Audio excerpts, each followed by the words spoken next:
Ciao everyone, it's Alyssa coming at you with another slow fashion video. This week, as the seasons change, I thought now would be a really good time to shop my closet for the fall and sort of shoulder season pieces that I really can't live without. And this idea is a little bit different from, I think, a traditional capsule closet because it's focusing less on picking a number of items and having to stick with that certain number of items.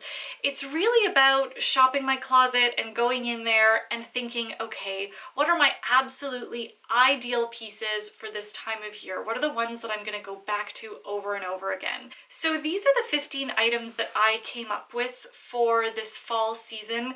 It's a bit more of a mini capsule collection because fall doesn't really last long here. And in order to make this video not like eons long, I'm going to do another video with a lookbook of all of the different outfit combinations I was able to create out of these 15 pieces. So, starting with accessories,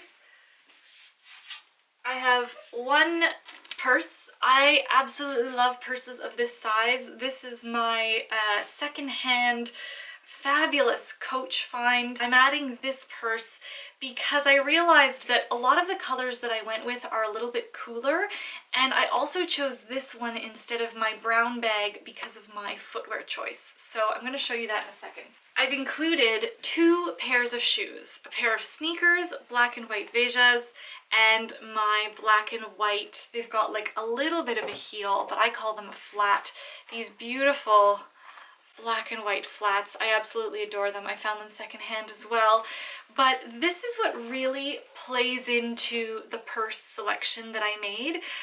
I personally love it when I can find some common element in my outfit through my accessories. So in keeping with that one bag and these two pairs of shoes, I can develop a theme and make my outfits look more intentional with a lot less, just by ensuring that I'm working with the same color palette in my accessories. At least that's what I'm hoping, that's what I'm going for. So the final accessory that I'm going to use to tie all these elements in together is my plain black belt, also secondhand, $6.99 at Value Village.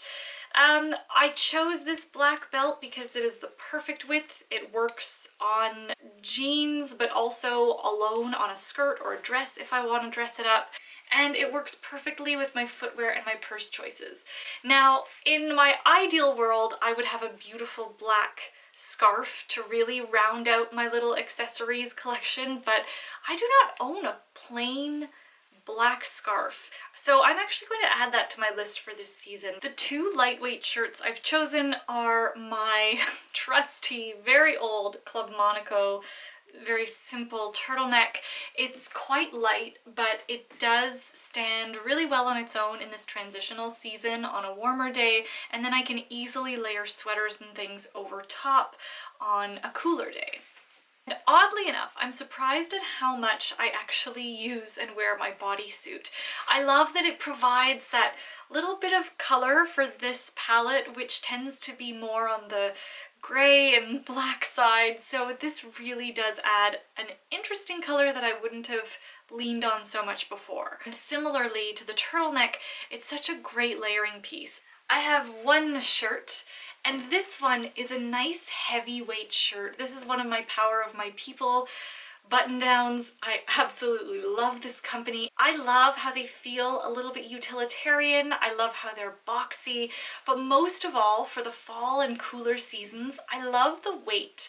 This is what allows me to wear a shirt in the colder months and get that great button-down silhouette without freezing my buns off. And because of the weight and the thickness, it can also be worn open and it looks a little bit like a shacket. I think that's such a funny word, but anyway, the shacket is quite a popular item this season, so this will help me kind of recreate that trend without actually having to buy into it. I have two knitwear pieces. The first is this medium weight knit. It's cashmere. It's from Theory, from a collaboration I did with them back a couple months ago over on Instagram. In terms of color cohesion, this is like the black sheep, or should I say the navy blue sheep. Like, it really doesn't technically work with the olives and grays and blacks that are already in there. But as I mentioned before, this is really less of a super curated capsule. I did include one heavyweight knit, and that's because I actually have been wearing this way earlier in the season than I thought. I wore it in my week of secondhand outfits video. I will link that down below. At nighttime, or if I want to forego wearing a jacket or a scarf, then this has come in super handy. It's nice and chunky and warm. It's a cool heather gray, so it's working with everything that I already have in there. But I also really wanted to keep this little collection true to my current needs. So I also included this great hoodie, and I like it because it's sharp, it's clean. I can wear it to work from home, which I have been doing often. If I have to run out and pick something up, I can do that without feeling like I need to change out of, you know, home and loungewear. Despite having that big chunky knit, I haven't had to wear a lot of my fall coats yet. So this blazer though, I've been wearing layered over top of the long sleeve tees, the sweaters, even the hoodie, and I think it looks fabulous. So this has been kind of doubling as my outerwear. It works really well for the cooler temperatures because it's got a boxier and wider fit, so I can fit the heavier, bulkier things underneath, no problem. Moving on to bottoms, I have three. My leather pants that were thrifted and my go-to tapered mutton bow jeans.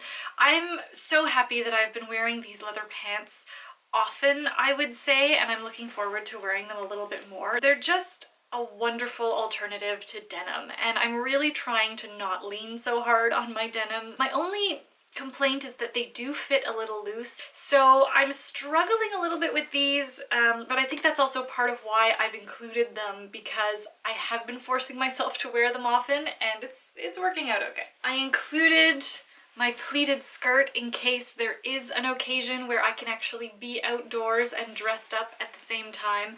This has a really great lining underneath, so it's actually perfect for cooler weather, and I am gobsmacked that I did not come up with this combination before. But in my opinion, it reads almost like an olive, especially when paired with the bodysuit, and that's a combination that I didn't come up with until recently. I included a sweater dress because I really think this is the equivalent of a shirt dress in the summer. It's super versatile. I can dress it up or down depending on the shoes. This works perfectly with my gray and black and white palette. It's kind of a no-brainer, and I love the mock neck. I don't know about you, but the older I get, maybe, the more I want, when it's really cold, I want my neck to be nice and covered up and cozy. So I could see this working beautifully with a black scarf. And my final piece, probably the most honest of all, is my jumpsuit. For whatever reason, when I work from home, if I'm not wearing jeans and a hoodie, I love wearing a one piece. I don't know, maybe because it feels a lot like workwear. I don't know. Maybe it makes me more productive. Who knows? I can throw long sleeve shirts underneath to layer. I just think this is such a neat kind of working from home, but also again, if I need to run out, it's easy peasy. And that's everything. I was able to narrow my favorites down to 15 pieces this season. This has been so great for me to pinpoint what it is that I like about certain pieces and why I choose them and why I wear them, and that we really do have so much in our closets already that we can pull from and create new outfits with. I will be doing a lookbook featuring all of these items. I don't know how many looks I'll be able to create, but I'm looking forward to making that. In the meantime, I hope you enjoyed this video. Give it a thumbs up if you liked it, or if you learned something new, hit subscribe if you haven't already, and I will be back with another slow fashion video. Have a wonderful week. Ciao! I don't know if I said thank you for watching. Thank you for watching. I so appreciate it. Ciao!